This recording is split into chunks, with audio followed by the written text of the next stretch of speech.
sorry.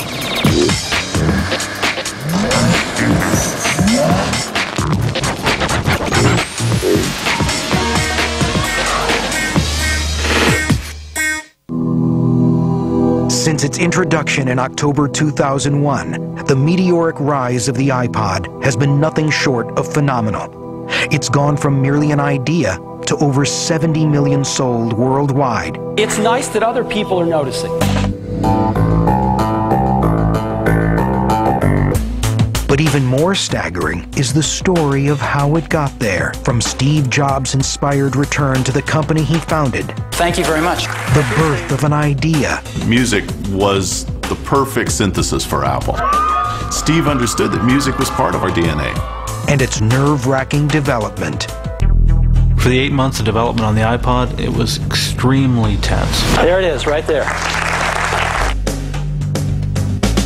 To one simple stroke of luck that helped turn the iPod from a tech gadget into a cultural icon. No company had ever cared before about the color of the darn earbuds. But all of a sudden, that became a symbol, and people are like, what is that? Plus, we'll reveal how Steve Jobs shook up the record industry and turned his computer company into a music powerhouse. If 5 years ago I said, 5 years from now the 5th largest music distributor is going to be Apple, you would probably have suggested I go lie down for a while.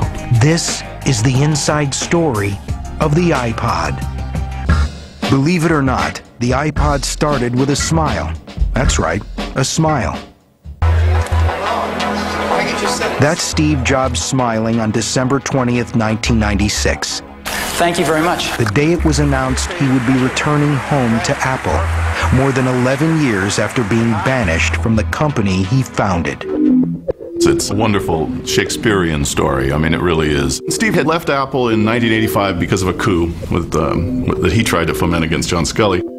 John Sculley had been handpicked by Steve to run Apple, and then the two men came to loggerheads. The company had spent years not knowing what to do. Under John Sculley, it had floundered around, tried to continue to build Macs, not gone anywhere. When Steve Jobs came back to Apple, Apple had been losing $1 billion a year. Its stock had fallen from about $60 a share to $17 a share.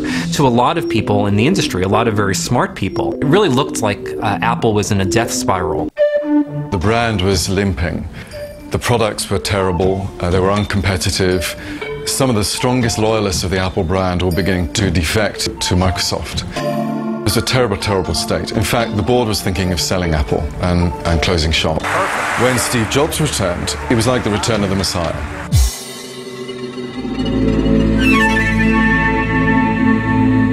And when Steve returned, he knew he had to make some changes.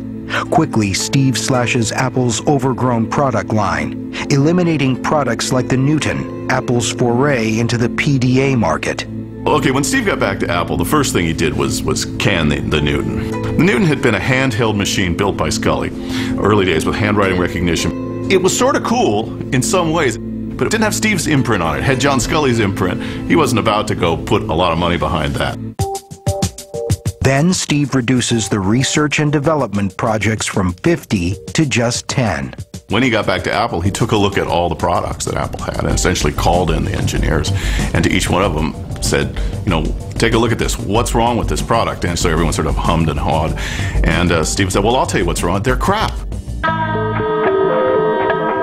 When Steve Jobs came back to Apple, he had a bit of a reign of terror where he would meet people on campus and he would say, who are you? What do you do? So stories went around about Steve Jobs bumping into people he didn't know on elevators in campus. And by the time the elevators were opened, the people were fired. Steve wasn't looking to create a particular product. It wasn't this big plan to do this one thing. What it was to create a milieu, create an environment where the right thing will pop into your head and you'll just be hit with it like a thunderbolt. Steve has said many times, and I think he's right about this, you can't ask somebody what they want next. They don't know. They can't tell you what they're going to want next. They just know when they see it that it's going to be the right thing.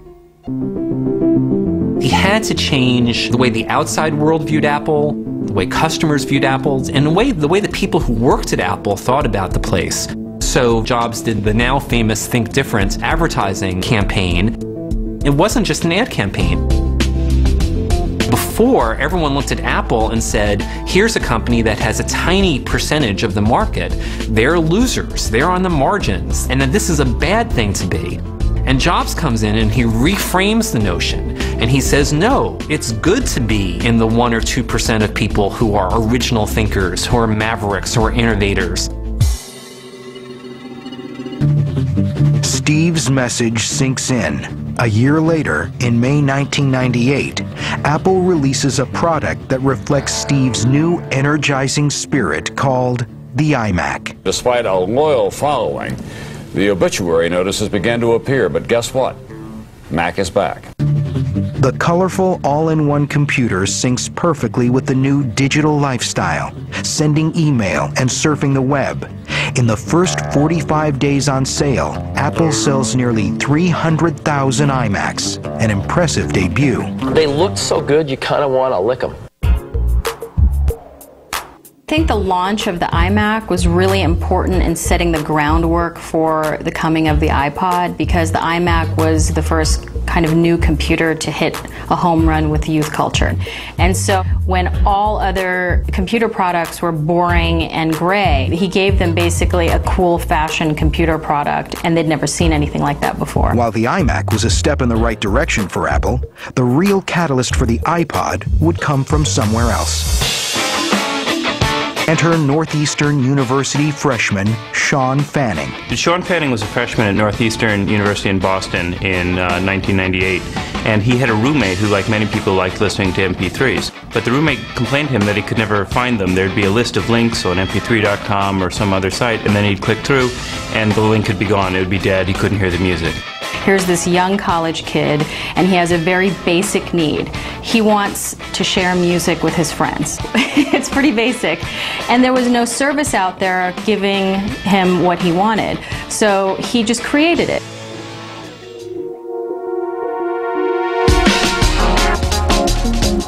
Within months, Sean releases a revolutionary piece of software that allows users to share MP3 files across the internet for free. He names the program after his own online nickname, Napster. When Sean released it, it was really released to his friends, and then his friends gave it to his friends, and then their friends. It went from 50 people to 1,000, and then the next week it was at 2,000, and then it started to grow logarithmically. So I think by the end of a month, we were already pushing 10,000 users. Within a year, Napster has grown from Sean's dorm room to more than 60 million users worldwide, making it the fastest growing company in history and public enemy #1 of the recording industry.